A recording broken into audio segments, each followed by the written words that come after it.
List युद्ध का के खबरों का एक बार फिर से जिक्र कर लेते हैं तो जंग के बीच ज़ेलेंस्की ने डिफेंस सिस्टम में बड़े बदलाव का ऐलान कर दिया है। सैनिकों के लिए ज्यादा वेतन, सर्विस का तय वक्त और नए कॉन्ट्रैक्ट। उधर स्वीडन ने चेतावनी ये दी है कि निकट भविष्य में रूस नाटो की ताकत को परख सकता है, जबकि ब्रिटेन के पूर्व रक्षा मंत्री ने लंदन पर रूस के नए हमले की चेतावनी दे दी है। रिपोर्ट आपको दिखाते हैं।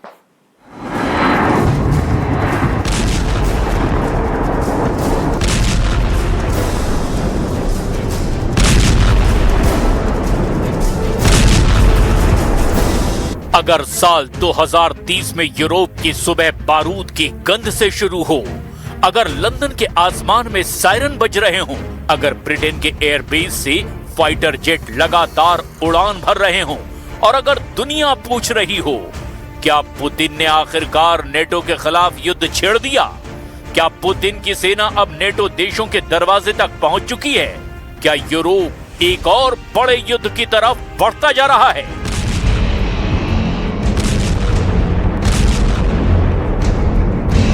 तो ये सिर्फ एक फिल्म की कहानी नहीं होगी, बल्कि उस डर का सच होगा जिसके बारे में पश्चिमी देश आज से ही तैयारी कर रहे हैं।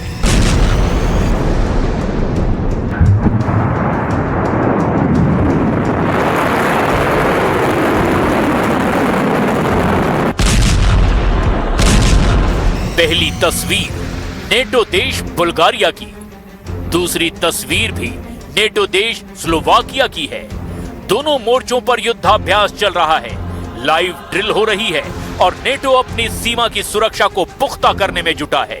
बुल्गारिया में नेटो फोर्स ने स्ट्राइक बैक 26 नाम से लाइव फायर युद्धाभ्यास किया। इस ड्रिल में अमेरिका, इटली, तुर्की और रोमानिया समेत 6 देशों के करीब 1,500 सैनिकों ने हिस्सा लिया। बख्तरबंद गाड़ियों से फायरिंग, ड्रोन ऑपरेशन का प्रदर्शन हुआ और नई मानव रहित तकनीकों का परीक्षण किया गया। बुल्गारिया के रक्षा मंत्री दिमितार स्टोयानोव खुद इस ड्रिल का जायजा लेने पहुंचे। Видяхме баражиращи боеприпаси, които до сега не са използвани в българската армия.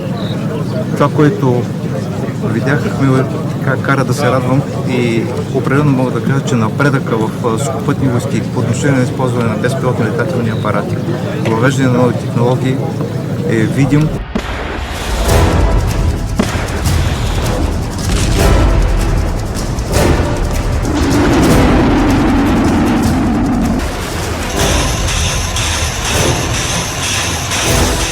लेकिन नेटो की रणनीति सिर्फ मिलिट्री ड्रिल तक सीमित नहीं है। लातविया में फ्रांस की सेना ने जंग का ट्रेलर भी दिखा दिया। रूस से लातविया के आसमान में घुसे ड्रोन को फ्रांस के राफेल फाइटर जेट ने मार गिराया। रूस से सिर्फ 28 किलोमीटर दूर हुई इस घुसपैठ ने नेटो फोर्स को एक्टिव कर दिया है। 2026 में नेटो फोर्स ने 3 बड़े एक्सरसाइज किए हैं।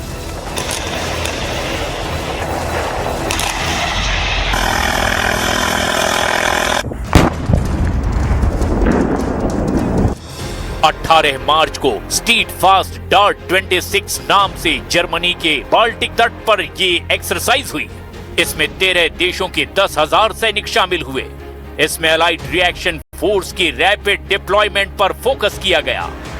4 से 19 जून के आसपास नेटो फोर्स ने बाल्टॉप्स 26 नाम से जर्मनी, पोलैंड, लातविया के तट पर नौसेना की ड्रिल की। 15 देश के 20 जहाज और 6,000 सैनिक इसमें शामिल हुए। 8 जून को शुरू हुई नेटो की RAFL 26 नाम की एक्सरसाइज अभी भी जारी है, जो 19 तारीख तक चलेगी। इस एयर एक्सरसाइज में 18 देशों के 200 से ज्यादा एयरक्राफ्ट 20 अलग अलग लोकेशन में एयर ड्रिल कर रहे हैं।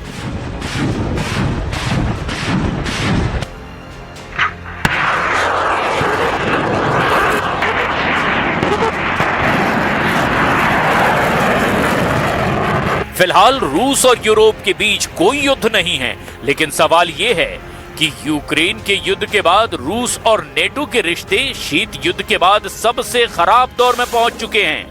रूस के राष्ट्रपति व्लादिमीर पुतिन कई बार साफ कह चुके हैं कि अगर पश्चिमी देश रूस के खिलाफ सीधे युद्ध में उतरे तो जवाब भी उसी स्तर का होगा।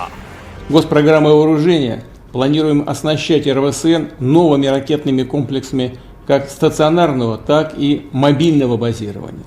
Как вы знаете, недавно успешно прошли испытания межконтинентальной баллистической ракеты «Сармат», которая обладает высокими тактико-техническими характеристиками и способна преодолевать все современные и перспективные средства противоракетной обороны.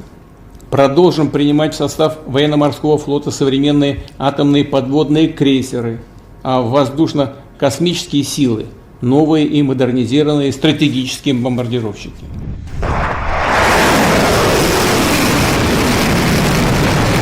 यूक्रेन युद्ध के बीच एक रिपोर्ट ने यूरोप की चिंता को और ज्यादा बढ़ा दिया है। ताजा सैटेलाइट तस्वीरों से संकेत मिले हैं कि रूस अपने कई सैन्य ठिकानों का तेजी से विस्तार कर रहा है। रिपोर्ट में नेटो देश की सीमा के पास नए रूस पोस्ट का जिक्र है।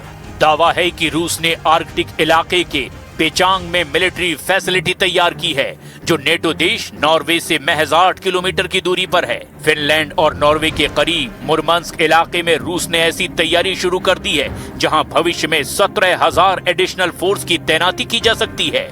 नेटो देश एस्टोनिया की सीमा के पास रूस ने बड़े पैमाने पर सैन्य वाहनों को तैनात किया है। ब्रिटेन की सेना के पूर्व अधिकारी ने चेतावनी दी है कि रूस के बढ़ते मिलिट्री एक्शन को किसी भी कीमत पर नजरअंदाज नहीं किया जा सकता। लेकिन सबसे चौंकाने वाला दावा ब्रिटेन के रक्षा मंत्री जॉन हिली ने अपने पद से इस्तीफा देने के पहले किया। उन्होंने कहा, हमारा खुफिया अनुमान है कि रूस साल 2030 तक ब्रिटेन पर हमला कर सकता है। ब्रिटेन की सरकार के पास देश की रक्षा के लिए पर्याप्त पैसा नहीं होगा, जिससे हम उसके लिए तैयार हो पाएं। हमें अभी से इसके लिए तैयार होना होगा और हमारे रास्ते में आने वाले सभी खतरों का सामना करना होगा। ये शर्मनाक है कि ना तो इस सरकार ने और ना ही इससे पहले की सरकारों ने रक्षा को गंभीरता से लिया। सवाल ये है कि अगर रूस और नेटो के बीच कभी सीधा टकराव हुआ तो पहला मोर्चा कहां खुलेगा? बाल्टिक सागर में, फिनलैंड में या फिर पोलैंड के सुवाल्की गैप में? सुवाल्की गैप, बाल्टिक सागर, फिनलैंड सीमा और कलिनिनग्राद ये नेटो के बेहद संवेदनशील इलाके हैं।